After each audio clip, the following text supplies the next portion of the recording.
Welcome to Love by Design, the podcast for high-achieving women who are ready to stop performing for love and start building it from truth, from alignment.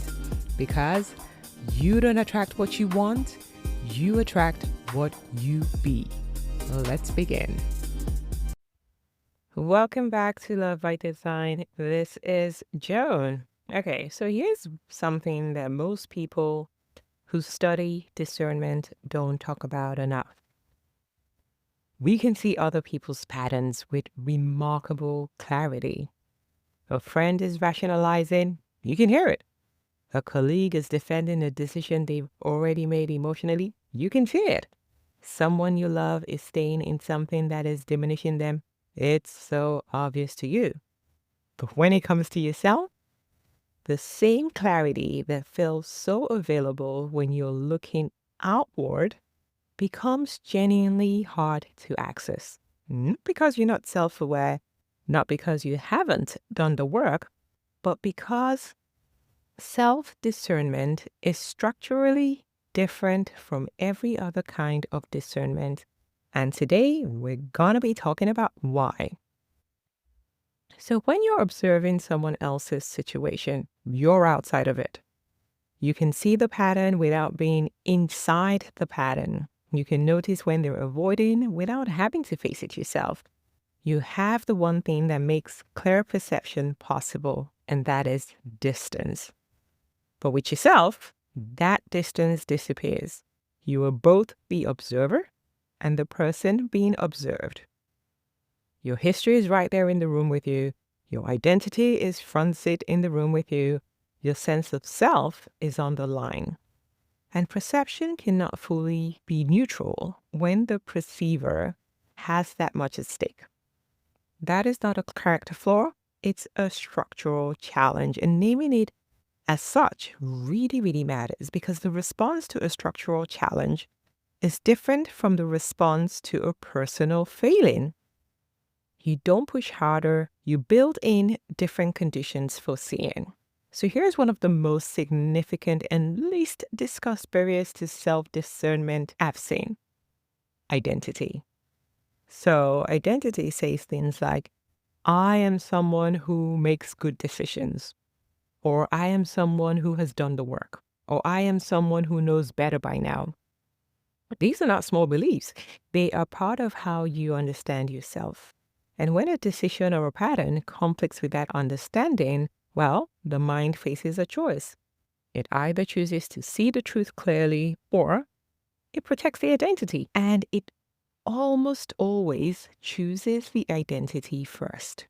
And it's not because you're dishonest, but it's because being wrong about something that you were certain of doesn't just feel uncomfortable. It feels like a threat to who you are.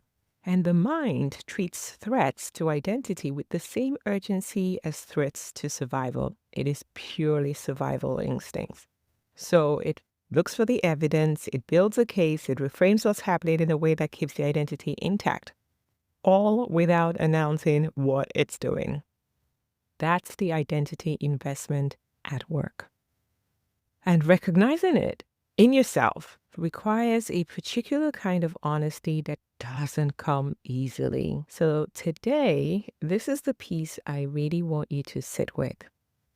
Sometimes what we are actually protecting is not the person, not even the relationship.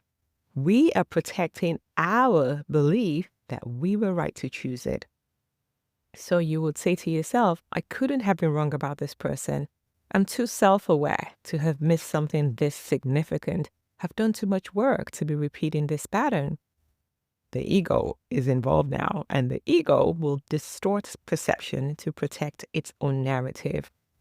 Because admitting that you missed something isn't just about the relationship. It questions your judgment.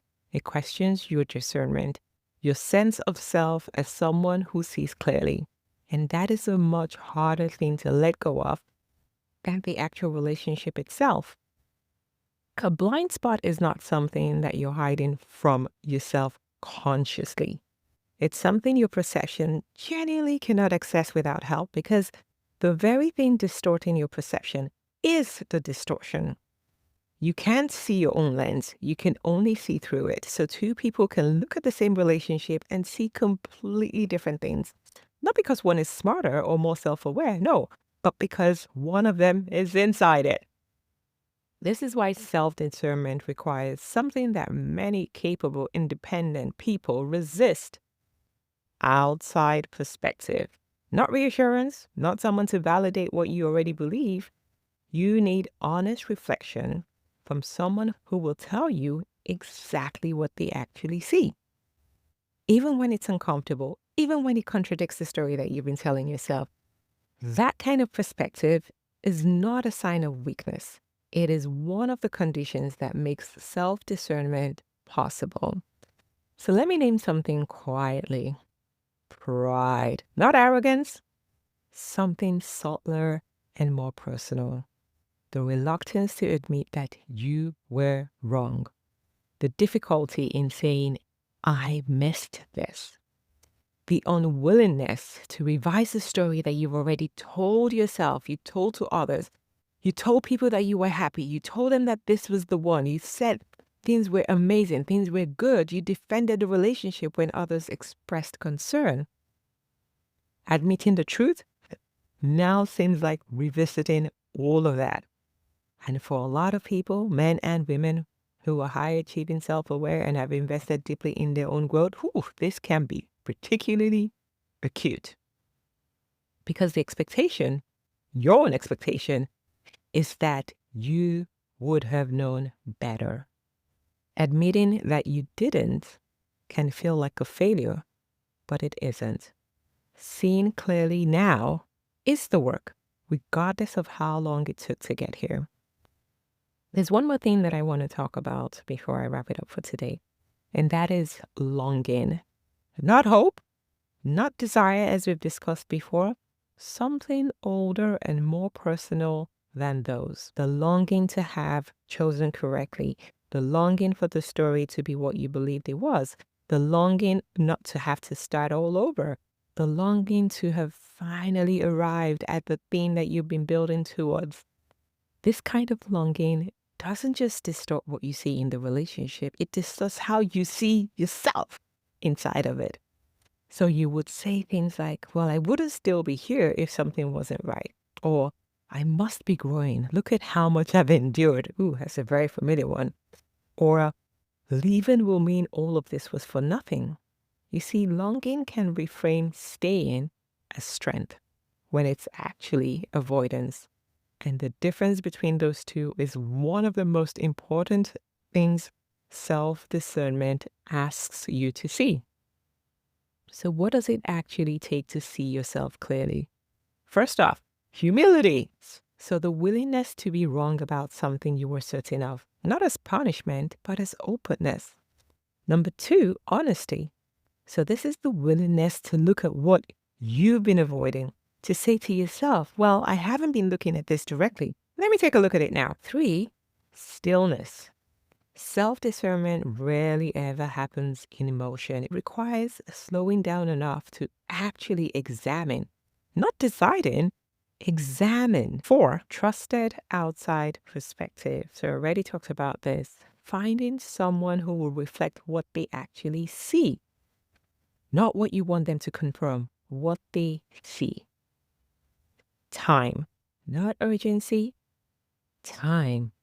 Decisions made in urgency are almost always made before discernment is complete, so you need to give it time. Six, the willingness to grieve, because seeing clearly sometimes means grieving what you believed was true. And grief is not failure.